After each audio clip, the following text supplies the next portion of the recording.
Hola, hemos dicho en repetidas ocasiones que si bien tuvo una cierta formación artística, Peirce ni fue un esteta ni estuvo interesado en construir una teoría estética. Aún así, le concedió un gran valor a la estética como una ciencia que se ocupa de uno de los grandes fines de la vida humana, lo digno de ser admirado. Su estética no es ni crítica del arte ni teoría del gusto, es una ciencia normativa. Al elevarla al rango de ciencia normativa, la estética es para Peirce una teoría de lo bello en el sentido de lo adorable, noble, admirable, etc. Es decir, de lo que debe ser perseguido como un fin último de la vida humana. Como ciencia normativa, además, le corresponde averiguar qué es eso bello, adorable y noble que debemos buscar. No es, pues, un lugar menor el que le concede Peirce a la estética en su sistema de filosofía. Sin embargo, a la hora de decirnos qué es o en qué consisten sus ideas estéticas, no nos dice mucho más. Sus ideas estéticas debemos rastrearlas a lo largo de muy diversos escritos, reconstruyéndolas como si se tratara de un gran rompecabezas. No pretendo reconstruir aquí su teoría estética, no solo porque no cuento con espacio para ello, sino porque otros lo han hecho ya con mucho acierto, especialmente la profesora Sara Barrena en el libro al que hice referencia en el video anterior. Haré algo más sencillo. No intentaré armar todo el rompecabezas, sino solo partes de él que nos permitan hacernos una idea general de lo que podría ser la estética peirciana.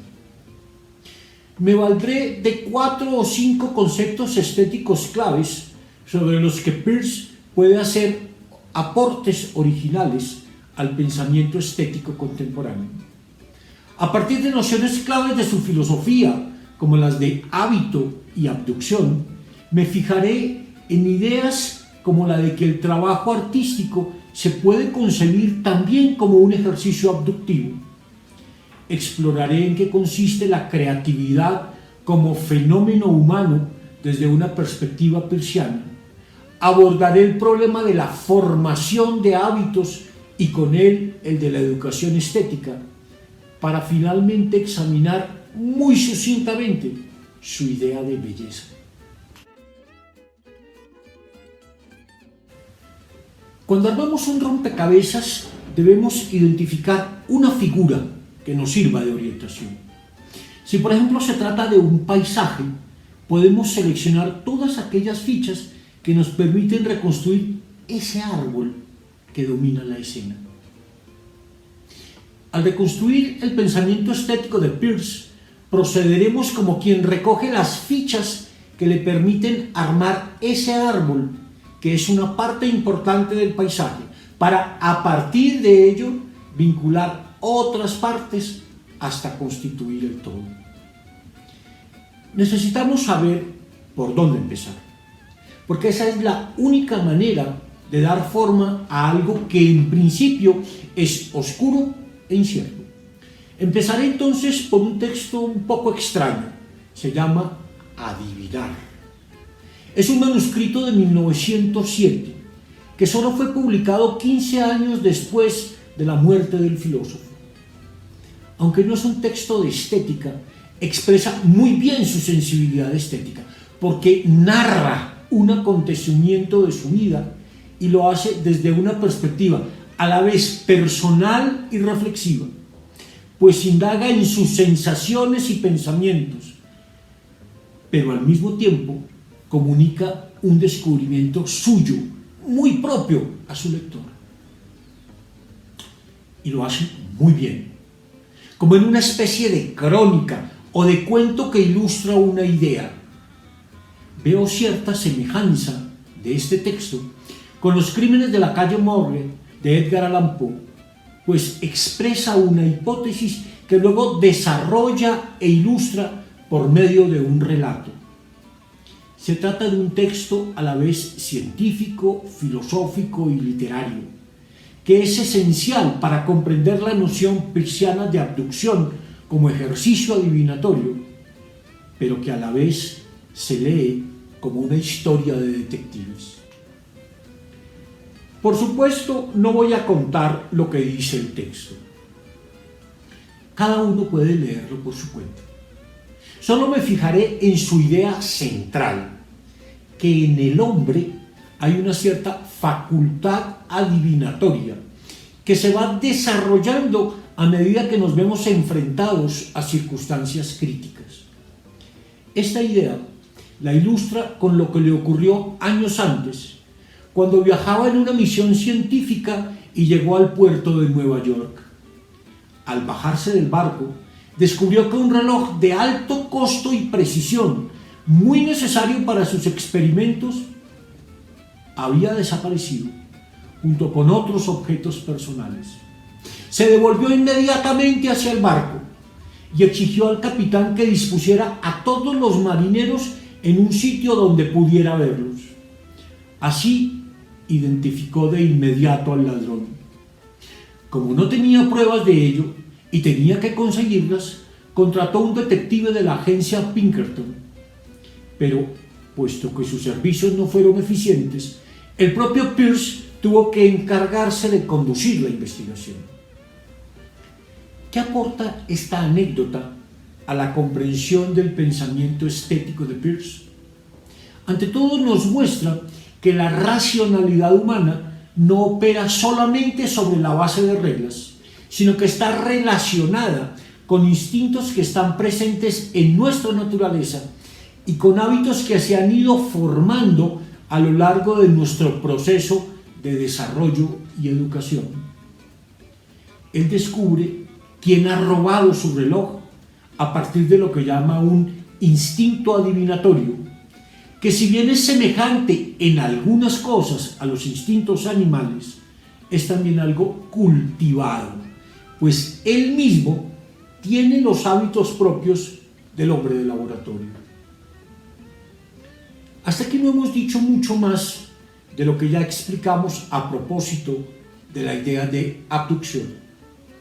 ¿Qué es lo nuevo aquí? Lo que sugiere Peirce es que también la sensibilidad en general y la sensibilidad estética en particular son el fruto de un ejercicio abductivo. También la interpretación, la significación y la valoración son ejercicios de inferencia en donde la facultad de adivinar está ligada al arte de investigar. Podría contar, dice Peirce, muchas otras historias verdaderas de conjeturas exitosas, pero he mencionado al menos una explicación parcial del misterio que destaca en este singular instinto de adivinar. Infiero, en primer lugar, que el hombre adivina algo de los principios secretos del universo, porque su mente se ha desarrollado como una parte del universo y bajo la influencia de esos mismos principios secretos. Y en segundo lugar, que a menudo derivamos de la observación fuertes indicaciones de la verdad sin ser capaces de especificar cuáles eran las circunstancias que habíamos observado que proporcionaban esas indicaciones. Nuestra facultad de adivinar corresponde a los poderes musicales y aeronáuticos de un pájaro. Es decir, es para nosotros, como aquellos para ellos, el más elevado de nuestros poderes meramente instintivos. El artista es un creador de significados.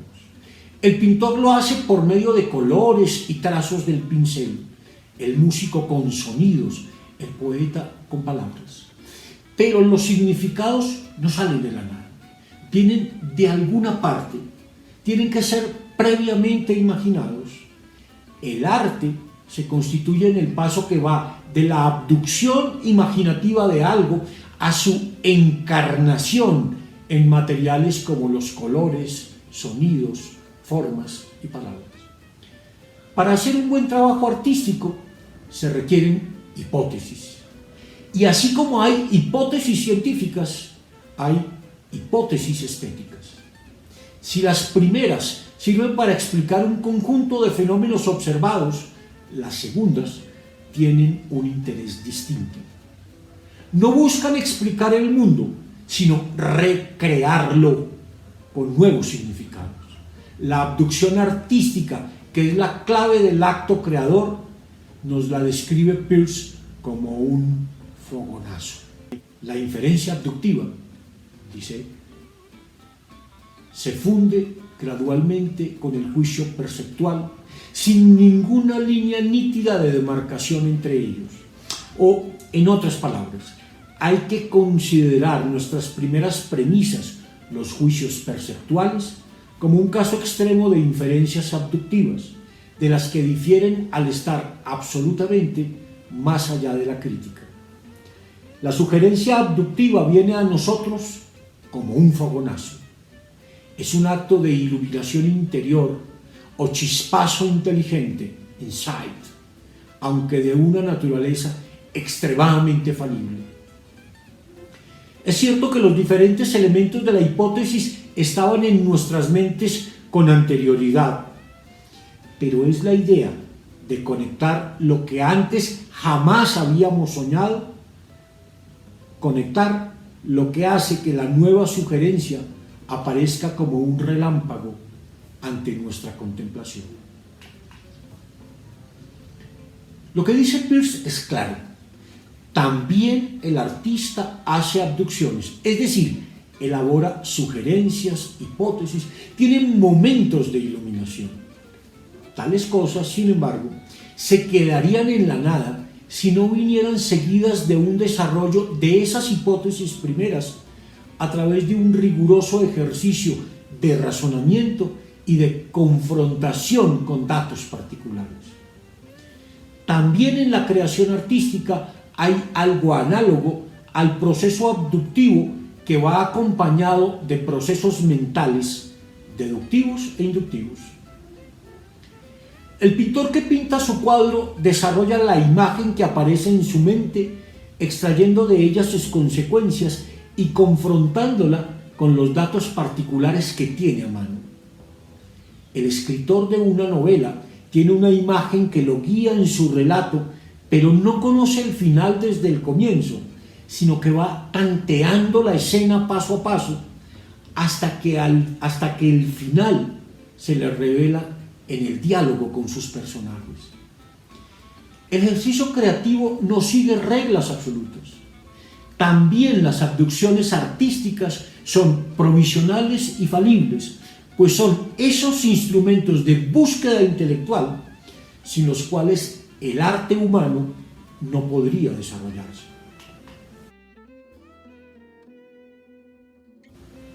Que los hombres somos creativos es uno de los grandes misterios de la vida humana. Por supuesto, no creamos de la nada. Nuestras creaciones parten de algo dado y se dan dentro de ciertos límites de espacio y tiempo.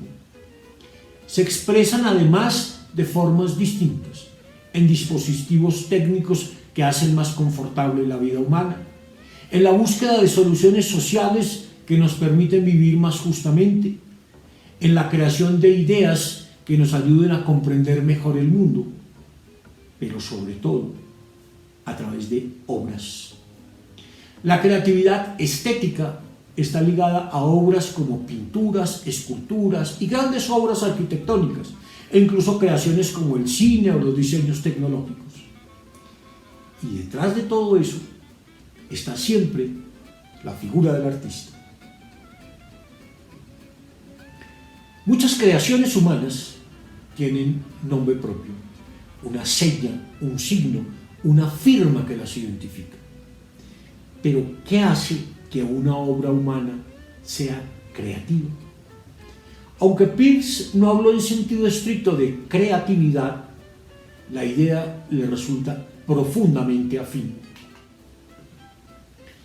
La concepción peirciana del universo reconoce la creatividad como una fuerza cósmica. El amor, la principal fuerza evolutiva es un amor creativo. La creatividad es una marca del universo. Él, sin embargo, no se enfoca tanto en el artista como en el análisis del proceso creativo desde el punto de vista lógico. Su noción de abducción es un intento por comprender la creatividad científica, por entender cómo se forman hipótesis que dan cuenta de hechos que nos resultan sorprendentes. Pero la abducción solo nos señala que algo podría ser. Nos genera una sospecha y el investigador debe ir más allá de la abducción, deduciendo todas las consecuencias que se sigan de que esa hipótesis sea cierta y comprobándolas por vía inductiva. Un proceso semejante ocurre en el arte. También el artista pone a prueba ciertas hipótesis a través de sus obras. Si no fuera así, estas no responderían más que a emociones momentáneas. Sin embargo, todos sabemos que el proceso de producción de una obra artística implica no solo tener una idea luminosa, sino llevarla a su expresión plena en la obra, que es donde la idea llega a su plena perfección.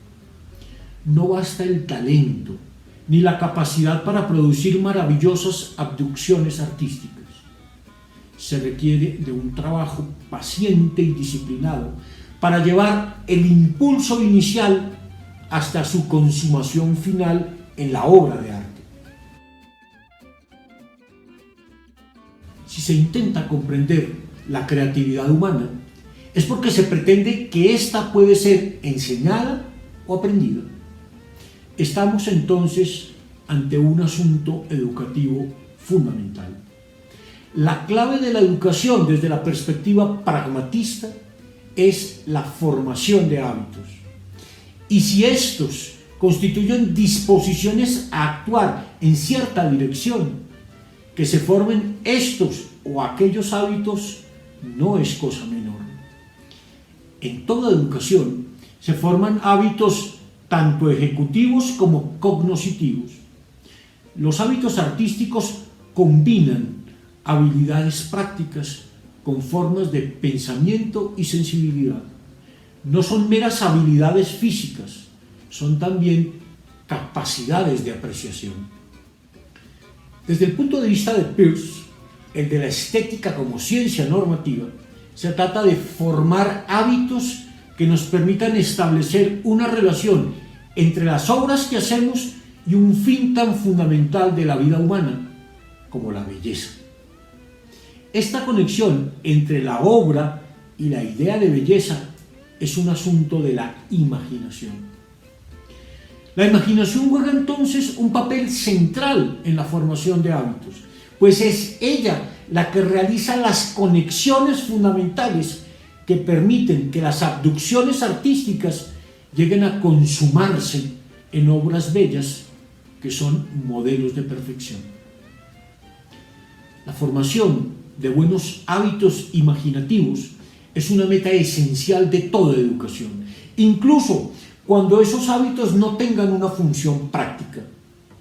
Peirce no desconoce este papel esencial de la imaginación en la educación, pues no podríamos ser seres inteligentes, seres intelectualmente completos, si no fuéramos capaces de construir castillos en el aire, aunque muchos de esos castillos no se asienten sobre terreno firme.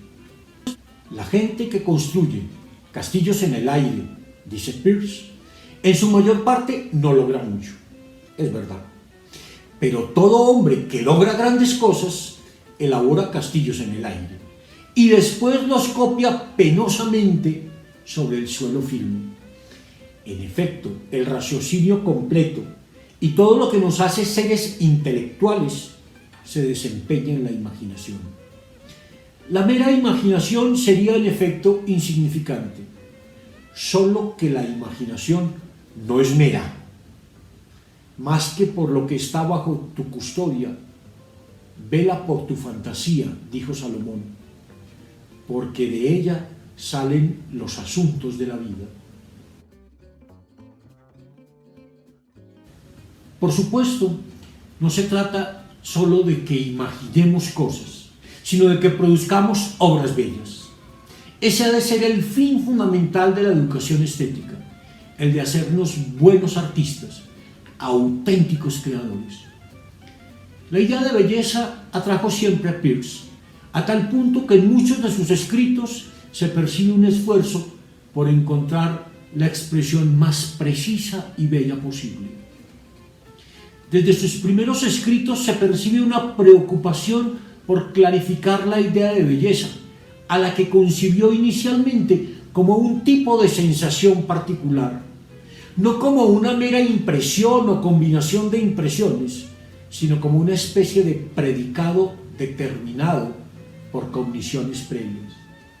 Sin embargo, cuando Peirce comienza a pensar el concepto de belleza desde el punto de vista de las ciencias normativas, llega a hacerse consciente de que se trata de un fin y que por tanto la belleza es una perspectiva desde la cual se valoran las cosas que apreciamos. No duda en decir entonces que la estética es la ciencia de aquello que es admirable por sí mismo. La estética, dice Peirce, es la ciencia de los ideales o de aquello que es objetivamente admirable sin razón ulterior alguna. Acercarnos a esto que es objetivamente admirable es intentar comprender las cosas desde una perspectiva suprema, la perspectiva estética. Desde ella nuestros juicios sobre nuestras propias acciones y pensamientos adquirirán una mayor precisión y finura. La estética, el cultivo de un sentido de lo bello, es esencial en el cultivo de la sensibilidad, de la inteligencia y de la disposición ética de todos los ciudadanos. Concluimos aquí este viaje por la filosofía de Charles Sanders Peirce. No profundizamos en muchas de sus grandes tesis. Apenas nos hemos acercado a su filosofía de la ciencia, aunque nos haya interesado su idea de abducción. Casi no dijimos nada de su pensamiento matemático, un elemento esencial de su obra científica y filosófica. Solo vimos muy de pasada algunas de las ideas metafísicas que desarrolló en la última parte de su vida. Y sin duda, su teoría de los signos es un campo hasta aquí bastante inexplorado. Pero este curso no ha tenido más que una intención introductoria. No pretendíamos hacer una reflexión original sobre el pensamiento de Peirce, sino solo presentarlo de una forma sencilla y comprensible para todo aquel que no tiene una formación académica en filosofía. Por supuesto, su pensamiento no es de fácil comprensión. Peirce es uno de esos filósofos que para entenderlo bien tenemos que leerlo una y otra vez. Tenemos que meditar en cada una de sus ideas y debemos tener además la paciencia infinita de revisar cada comprensión, porque estamos ante un pensamiento que está en permanente mutación. Hay mucho que explorar todavía en su filosofía, mediante una lectura directa, atenta y reflexiva de sus textos. Esa es la tarea que nos queda pendiente a todos, a ustedes y a mí mismo. Hasta siempre.